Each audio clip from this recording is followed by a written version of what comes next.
அண்மையிலே தமிழீழ தேசிய தலைவர் பிரபாகரனை பெற்றெடுத்த தாய் 81 வயதாகிற அந்த மூதாட்டி அங்கிருந்து இங்கே தமிழகத்திற்கு வந்து மருத்துவ சிகிச்சை பெற வேண்டும் என்பதற்காக வந்தார். அவர் வந்தபோது அதை நாங்கள் விளம்பரப்படுத்தி கூட்டம் சேர்க்க விரும்பவில்லை. காரணம், அவருடைய உடல் நிலைமை சீர்கெட்டிருந்தது. இங்கே மருத்துவத்துக்காக மட்டும் அவர் வரவில்லை, அவருடைய மனநோயை தீர்க்கக்கூடிய அளவுக்கு நெருங்கி பழகிய குடும்பங்கள் இங்கே இருக்கின்றன. எங்களுடைய குடும்பமும் சகோதரர் வைகோ அவர்களுடைய குடும்பமும் அந்த அம்மையாரும் அவருடைய கணவர் வேலுப்பிள்ளை அவர்களும் இங்கே தமிழகத்திலே 13 ஆண்டுகள் இருந்தார்களே, எந்த பிரச்சனை இல்லாமல் யாருக்காவது அவர்கள் இங்கே இருக்கிறார்கள் என்பது தெரியுமா?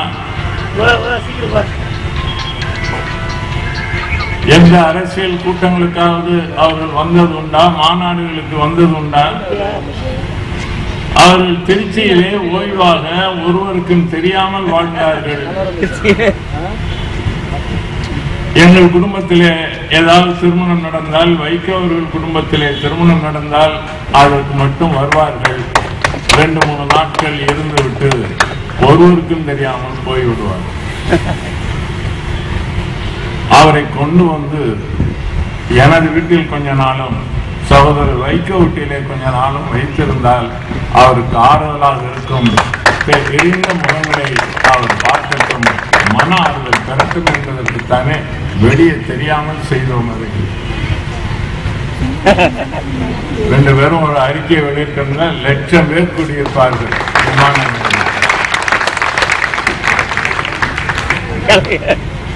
அவனை வைத்து அரசியல் பண்ணுவதற்காக நாங்கள் இதை செய்தோம் என்றால் 1,00,000 பேரை திரட்டி இருக்க வேண்டும். விமான நிலையத்திலே நாங்கள் செய்யவில்லையே. நாங்கள் அதை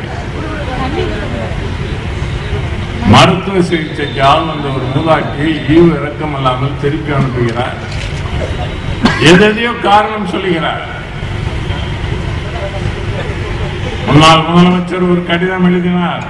அதன் அடிப்படையிலே இந்திய அரசு அவர்களை இங்கே நுழைவதற்கு மறுத்துவிட்டது என்று சொல்லுகிறார். இந்திய அரசு யார் யாரை பிளாக் லிஸ்டில், யார் யாரை அங்கே கருப்பு பட்டியலில் சேர்த்திருக்கிறதோ அந்த பட்டியல் உடனடியாக உலகம் பூராவும் இருக்கக்கூடிய இந்திய தூதர் அலுவலகங்களுக்கு சென்றுவிடும். அந்த பட்டியலில் இருப்பவர்கள் விசா கேட்டால் எந்த நாட்டில் இருக்கக்கூடிய இந்திய தூதர் அலுவலகம் கொடுக்கார். அப்படியானால் மலேசியாவில் உள்ள இந்திய தூதுவர் அன்று காலை 11 மணிக்கு அவருக்கு விசா கொடுக்கிறார் 6 மாதத்திற்கு. 56 பேர் கருப்பு பட்டியலில் இருந்தால் கொடுப்பார். அவர் அன்று காலை 11 மணிக்கு விசா வாங்கி மாலை விமானத்தில் ஏறி இரவு 10:45 மணிக்கு இங்கே வருகிறார். அவர் விமானத்தை விட்டு கூட இறங்க விடாமல் அந்த மூதாட்டியை 4 மணி நேரம் அங்கே இருந்து இடைவிடாத பயணம் செய்து வந்திருப்பவரை கொஞ்சம் ஓய்வாக கீழே இறக்கி உட்கார வைத்து அடுத்த விமானத்தில் அனுப்பியிருக்கலாம். ஆனால் இவர்கள் பண்பாடு அதே விமானத்திலே திருப்பி அனுப்புவதுதான். இவர் செய்த இந்த தவறை மறைப்பதற்கு என்னென்ன முயற்சி செய்கிறார். அவர் ஒருவர் பேர் பிளாக் லிஸ்டில் கருப்பு பட்டியலில் இல்லை என்று சொன்னால் முறையான விசா பெற்று வந்திருப்பவரை அதிகாரிகள் திருப்பி அனுப்புவதாக இருந்தால் யாரோ மேலிடத்திலிருந்து உத்தரவு வந்திருந்தால் தான் செய்ய முடியும். யார் அந்த மேலிடம்?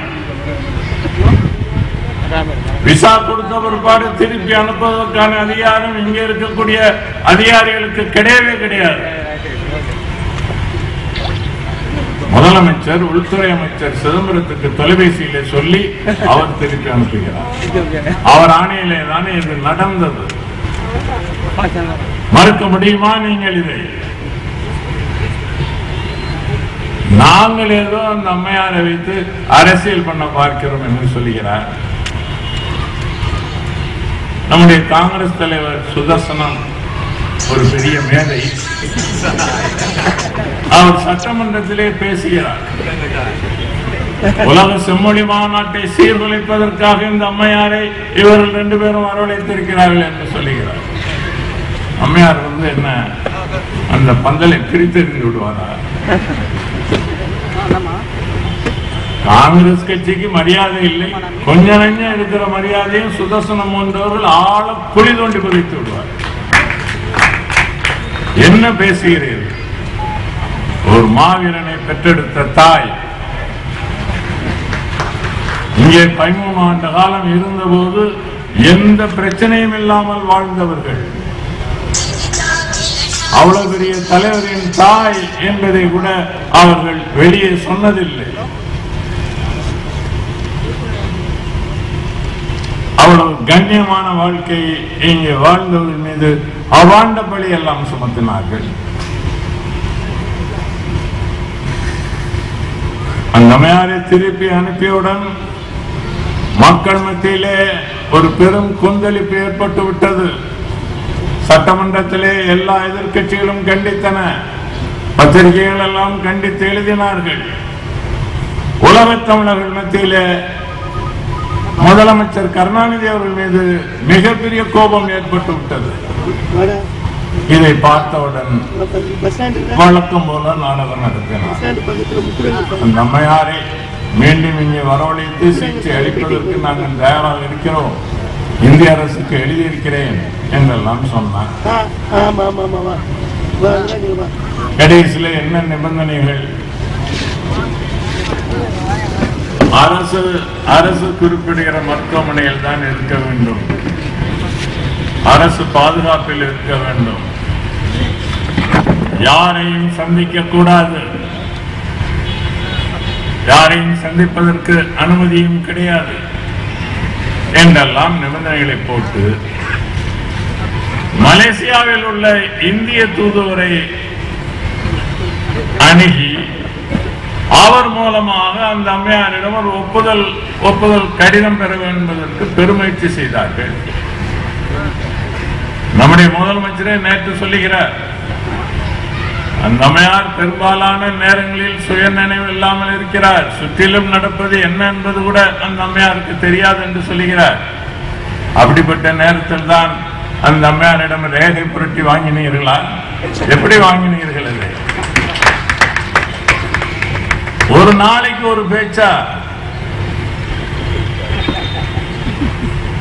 அந்த அம்மையாரின் மகன் மகள் எல்லோரும் சேர்ந்து முடிவு செய்தார்கள், இந்த நிபந்தனைகளுக்கு உட்பட்டு நாம் தமிழகம் செல்ல வேண்டியது கிடையாது என்று சொல்லி அம்மையாரை வல்வெட்டுத்துறைக்கு அழைத்துக் கொண்டு போய்விடலாம் என்று சொல்லி நம்முடைய நண்பர் சிவாஜிலிங்கம் அவர்கள் இதற்காக போயிருந்து அவர் அங்கே கொண்டு போனார். விட்டாரா நம்முடைய முதலமைச்சர்? அம்மையார் கொழும்பிலே போய் இறங்கியவுடன் அங்கே நாடாளுமன்ற தமிழ் தேசிய கூட்டமைப்பு நாடாளுமன்ற தலைவராக இருக்கக்கூடிய சம்பந்தத்தை கூப்பிட்டு எப்படியாவது அந்த அம்மையாரிடம் ஒரு ஒப்புதல் கடிதம் வாங்கி அம்மையாரை இங்கே அனுப்பி வைங்கள் என்று சொல்லி இந்திய தூதர் அலுவலகத்தை சேர்ந்த ராதாகிருஷ்ணன் என்பவரையும் அனுப்பி அவரும் சம்பந்தம் போய் கேட்டார். அந்த அம்மையார் படுத்த படுக்கையிலே இருக்கிறார். பக்கத்திலே சிவாஜிலிங்கம் இருந்து கேட்டார், சம்பந்தம் அவர்களே, இன்றைக்கு இந்த காரியத்திற்காக நீங்கள் வருகிறீர்கள், இந்த அம்மையாரின் கணவர் பிரபாகரனின் தந்தை மரியாதைக்குரிய வேலுப்பிள்ளை அவர்கள் இறந்த போது நீங்கள் வந்தது உண்டா, அவருக்கு அஞ்சலி செலுத்தியது உண்டா என்று கேட்டார். அது மட்டுமல்ல, அவர் இறந்த பின்னால் இந்த அம்மையார் அங்கே வல்வெட்டுத்துறை மருத்துவமனையில இருந்தாரு, அன்றைக்காவது நீங்கள் வந்து பார்த்தது உண்டா? இல்லை. ஆனால் இன்றைக்கு கருணாநிதிக்காக நீங்கள் அங்கே இருந்து வந்திருக்கிறீர்கள். இதை